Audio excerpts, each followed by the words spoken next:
Have you ever looked up at a massive aluminum machine soaring through the clouds and just assumed it's purely a product of human imagination and mechanical engineering?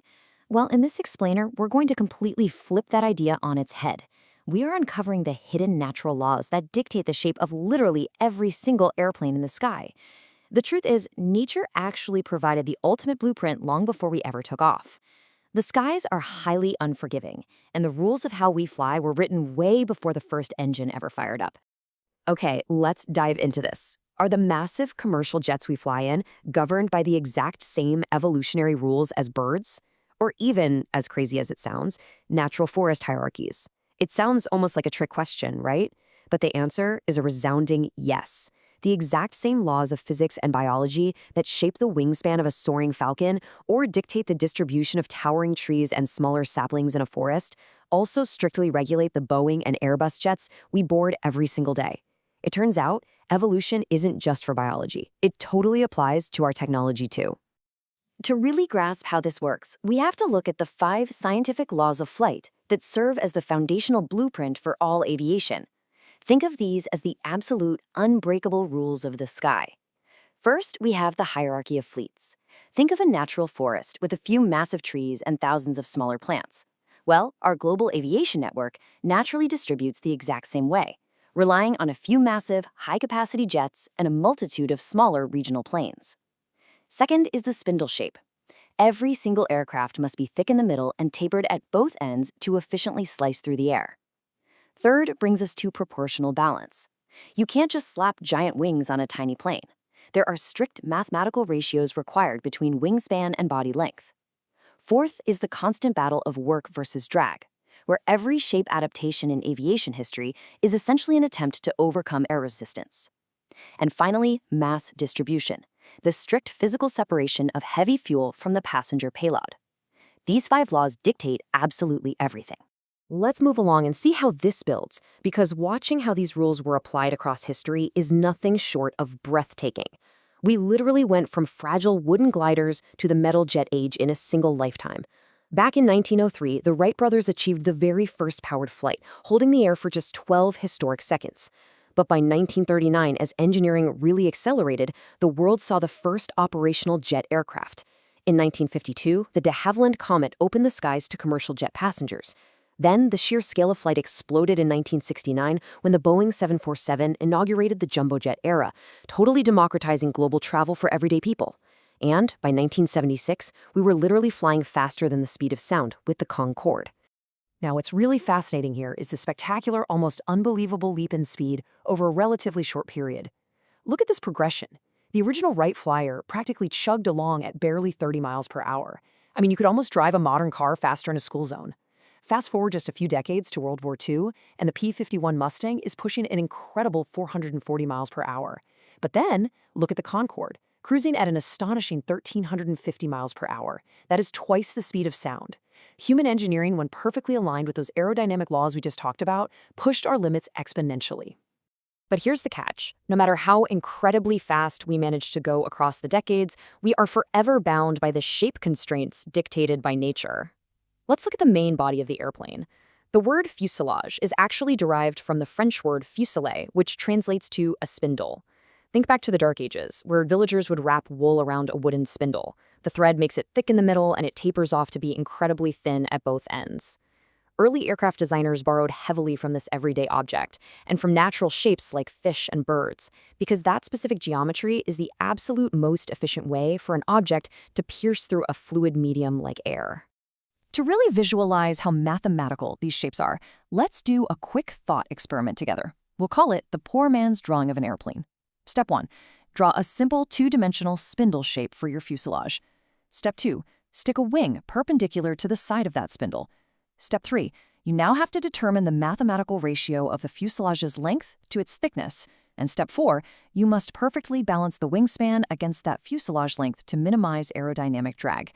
By just making these simple geometric choices, mathematical proportions inherently design the plane for you. If you analyze a flying bird, you're going to find the exact same rules at play to survive the forces of the air. This brings us to a really fascinating dichotomy in how weight is distributed across that beautiful shape. The fuselage, that spindle we just drew, essentially serves as a house for what physicists somewhat jokingly refer to as the useless payload. Yeah, that's us. The passengers, our luggage, the cargo. But the wings? The wings carry the truly essential payload. They hold the massive, heavy fuel reserves that actually determine the distance the aircraft can travel.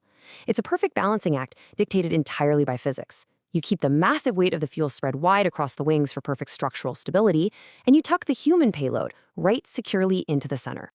When you manage to perfect that evolutionary blueprint, the real-world utility is absolutely staggering.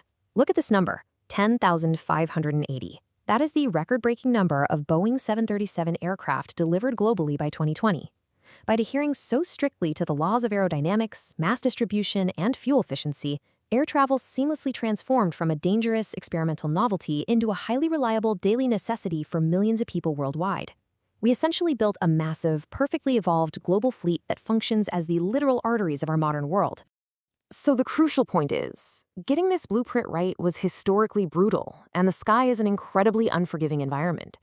Otto Lilienthal, the famous glider king of the 1890s, who painstakingly studied bird flight to build early flying machines, tragically lost his life in a crash. His final words were, "Sacrifices must be made." It is a chilling but profound reminder that the laws of physics and engineering demand absolute perfection. Gravity does not grade on a curve, and pushing the boundaries of human flight has always come with immense risks. When that evolutionary blueprint is defied, or when engineering fails to account for the incredible stresses of flight, the consequences are severe. Let's look at two historical examples. The de Havilland Comet, the world's first commercial jet, initially featured square windows. But the repeated pressurization at high altitudes caused metal fatigue at those sharp corners, leading to tragic mid-air structural failures. The vital lesson learned: round windows became the absolute mandatory standard to distribute that stress.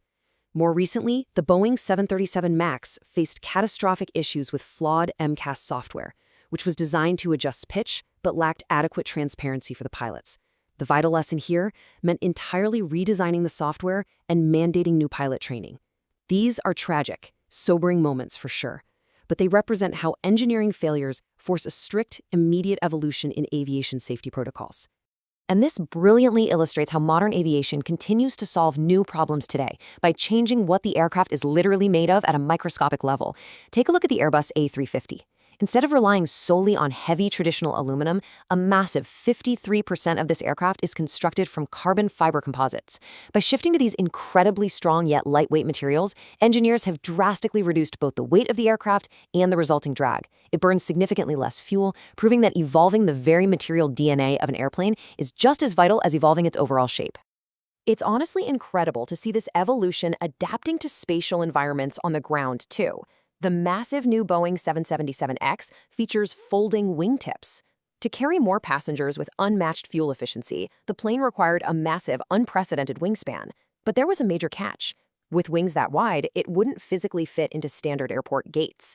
The brilliant solution? Wings that literally fold up at the tips when the plane is taxiing. Just like an animal physically adapting to fit securely into its natural habitat, modern airplanes are evolving to survive within the strict spatial constraints of our existing global airports. Which leads us to look out at the horizon. Will the next evolutionary leap in human flight be dictated by the relentless pursuit of speed, or by the absolute necessity of green sustainability? As engineers explore hydrogen-powered engines and even more advanced composite materials, the natural laws of flight, work versus drag, the spindle shape, proportional balance, none of those will change. But our priorities as a society certainly will. The next time you look up and see a jet crossing the sky, remember, you aren't just looking at a machine. You are looking at the magnificent pinnacle of evolutionary science. Thank you so much for joining me on this explainer, and keep your eyes on the skies.